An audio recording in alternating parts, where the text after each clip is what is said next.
Yeah, I'm sorry, Jill. This will make, what, 2 nights in a row now? Hey, I'm not keeping count. How late will you be? Midnight, at least. Okay, give me a chance to catch up on last Sunday's Times. You know, you're being very good about this. I'm trying, Frank, because I love you. I love you, too. And I'll get there as early as I can. Okay. Oh, busy? Can I see? Just barged in. I did not barge, I knocked. I'll give you a hint. Who have you got on there? It sounds like my second press assistant. Don't you know your own sister's voice when you hear it? Frank? I do. She is my new second press assistant. Press assistant? Yes, well, I'll let you I'll let her tell all about it to you. I've got to get going. Okay. Bye-bye. Bye-bye. Second press assistant. Since when? Since yesterday.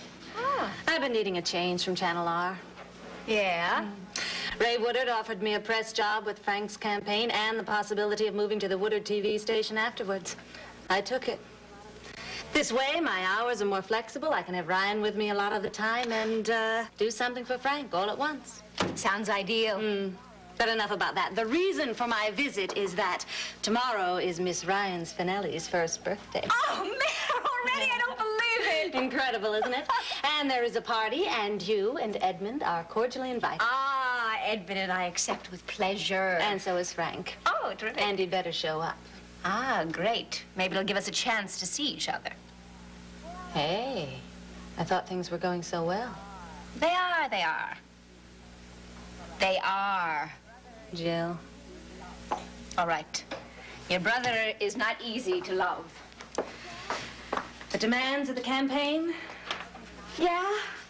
And I know he's trying, but Edmund and I see less and less of him, and I start to think, what's this supposed to be all about?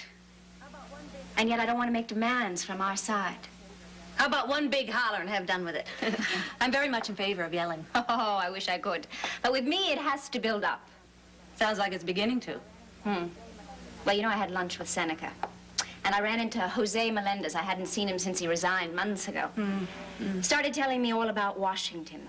How it was all work and no life. Finally had to make a choice, family or career. So he resigned. And I keep thinking about Frank as senator. Jill, wait a minute.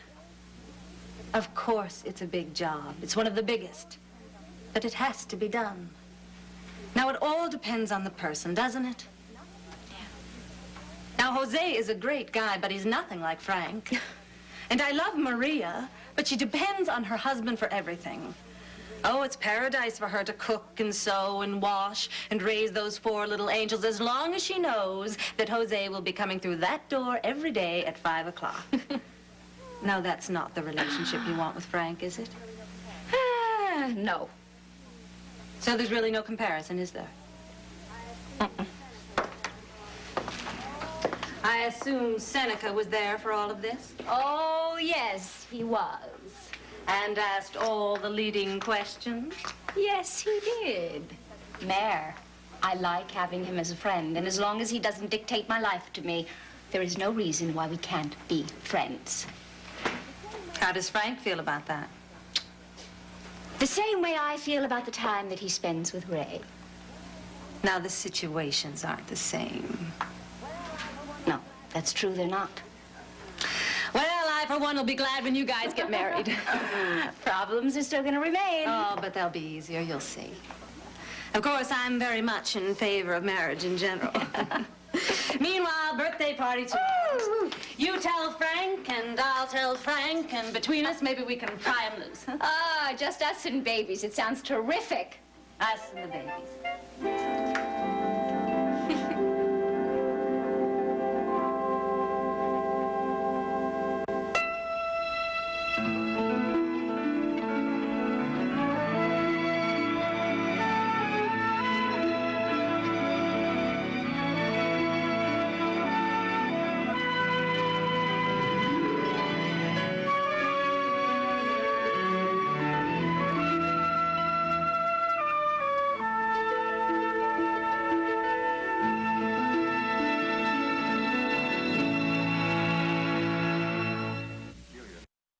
And as low as $3 each.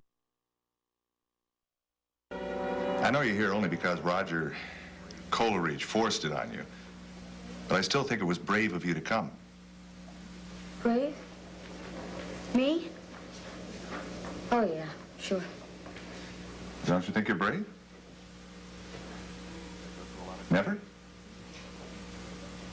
had to go through a lot of trouble. So what? Well, who do you think of as being brave? I mean, if all the people that you know personally, who would you say was the bravest? Nobody? Maeve. Maeve Ryan?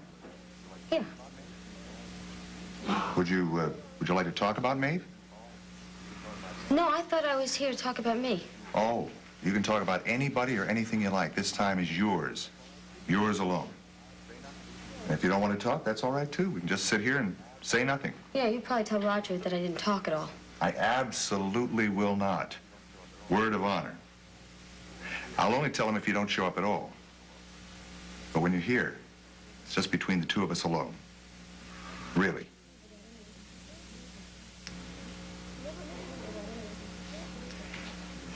She never complains about anything. You mean Maeve?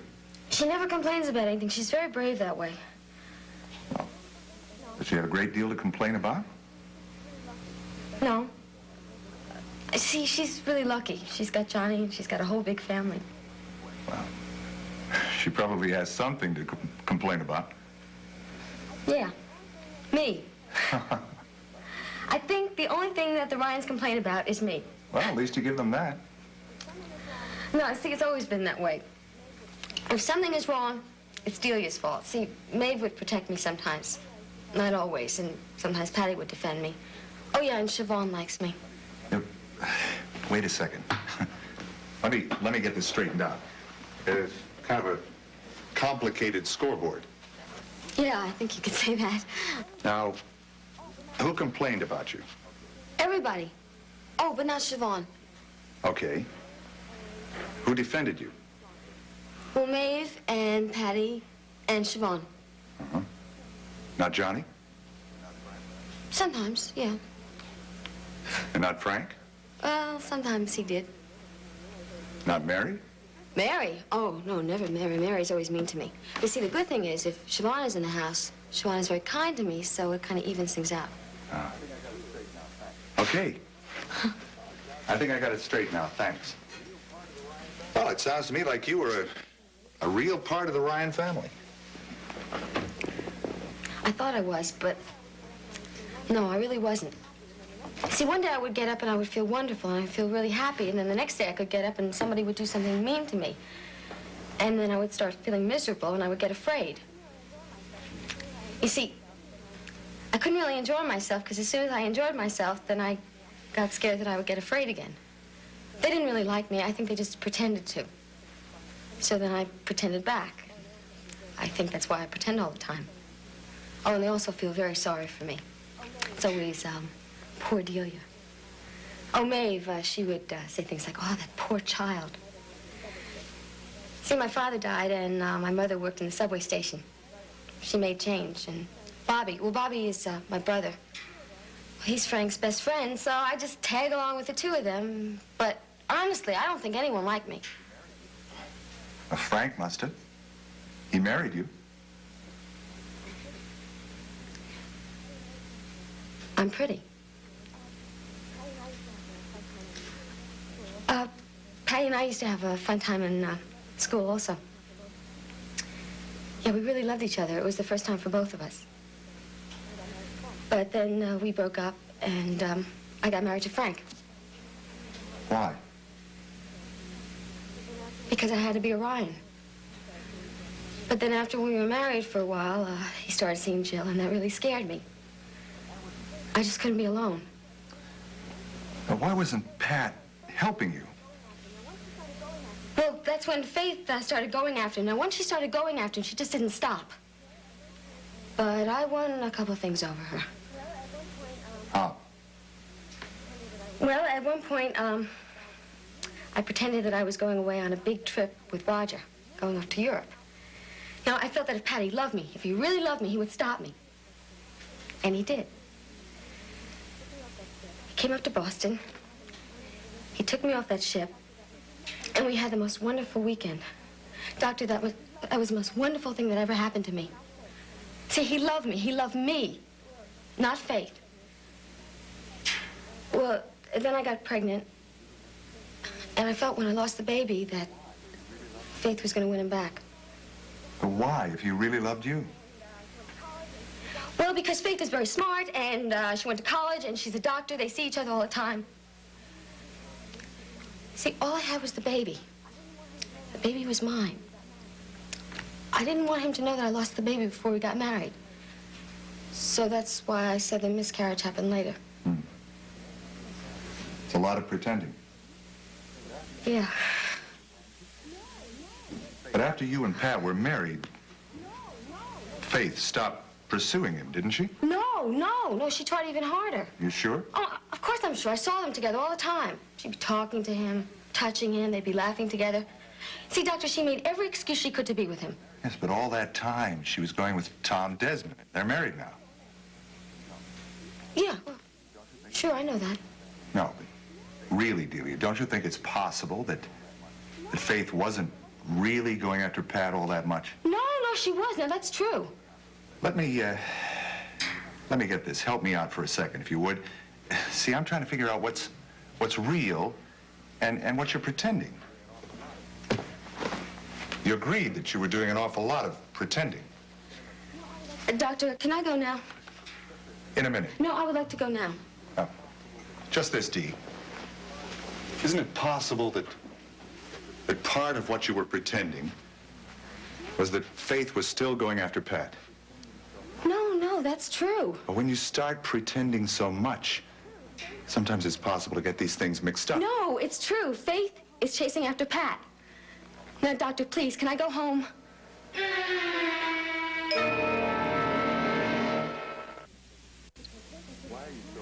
Delia, why are you so afraid? Because first I feel like we're talking, now I feel like you're trying to trick me. I'm sorry if you think that. I'm not trying to trick you. I'm just asking you an honest question. I don't want to answer it. Why not? Because I just don't.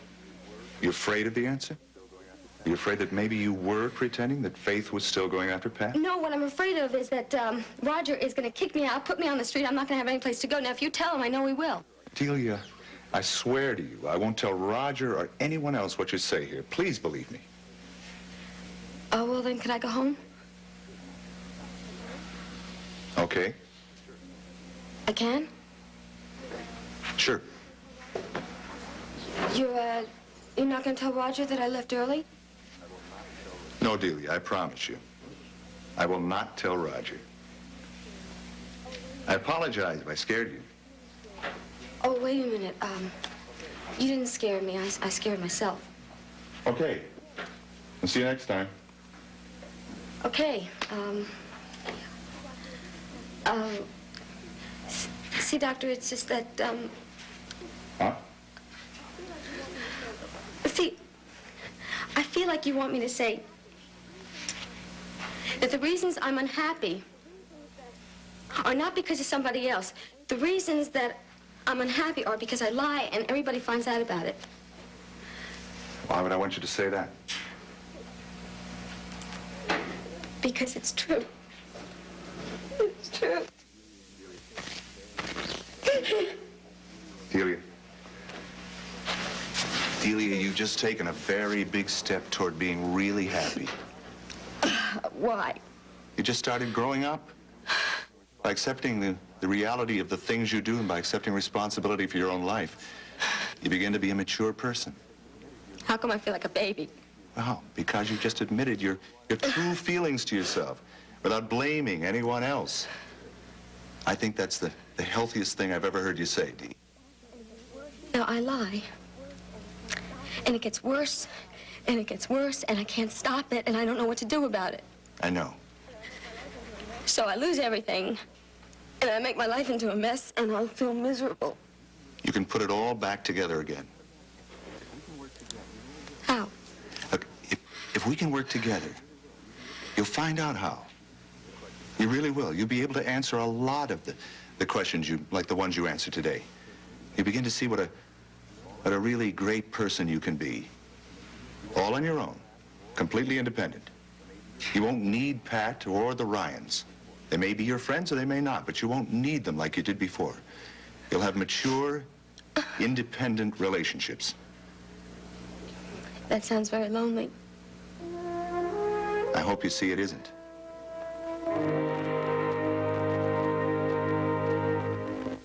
I'm a world at 0 every date 604.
It's 1:30.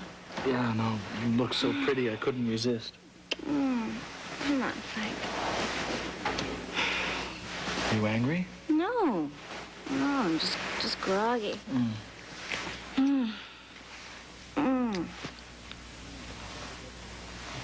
I'm sorry. Hi. I tried to get here by midnight, but the meeting was going so well that it was worth the extra hour. Did you wait up? No, it's okay. Night.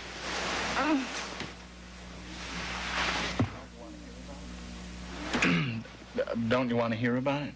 Yeah, in the morning, okay? Frank, come on. I'll be gone in the morning, early, and I won't see you again till Ryan's birthday party. I've got a lot to tell you, Jill. No, I'm really tired. All right, I'll tell you what, just lay there, relax, don't move, don't talk. I'll do it all, okay?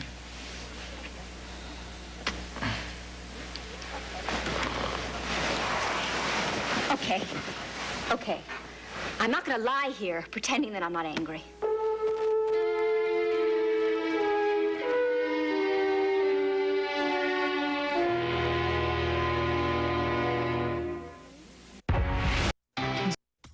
And keep coaster and coaster.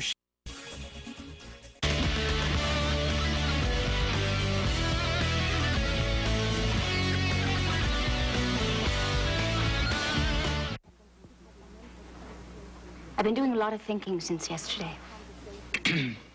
I keep having mental conversations with you, which tells me that I should have one with you in fact. Okay. But it's tough because I don't want this to come off as a complaint about your campaign or your schedule or Ray. It has nothing to do with that. What is it? I'm angry. I want you to know about that.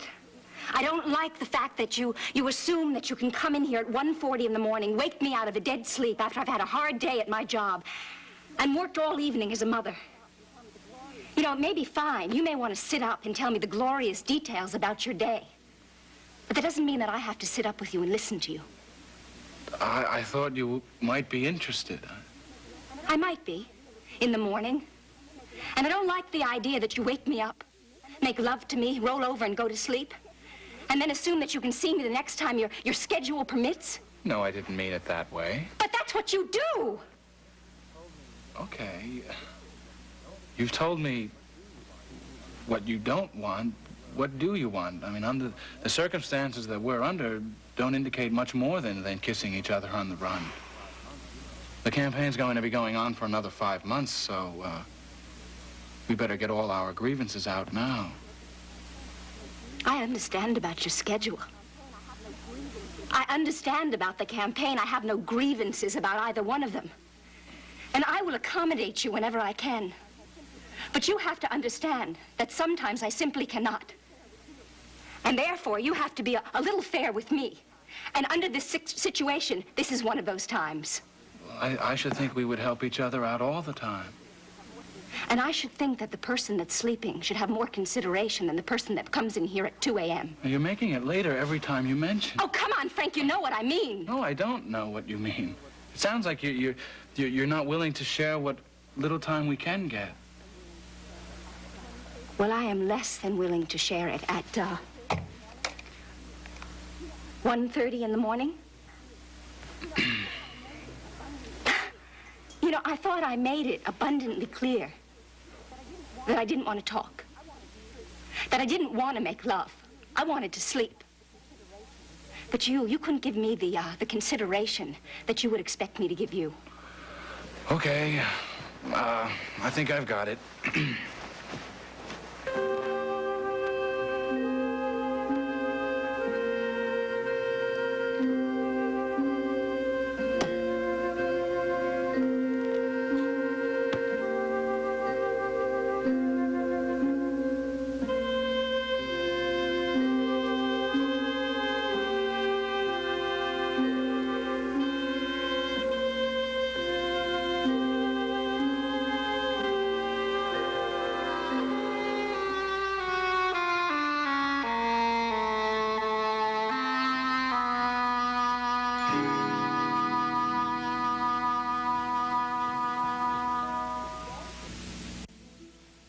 Grab a bite, grab a blanket, or just chill out. It's all good as long as you do it in bed. With back-to-back episodes of One Tree Hill and Beverly Hills 90210. Breakfast in bed, 7 a.m. to 2 p.m. every Saturday and Sunday, only on SoapNet.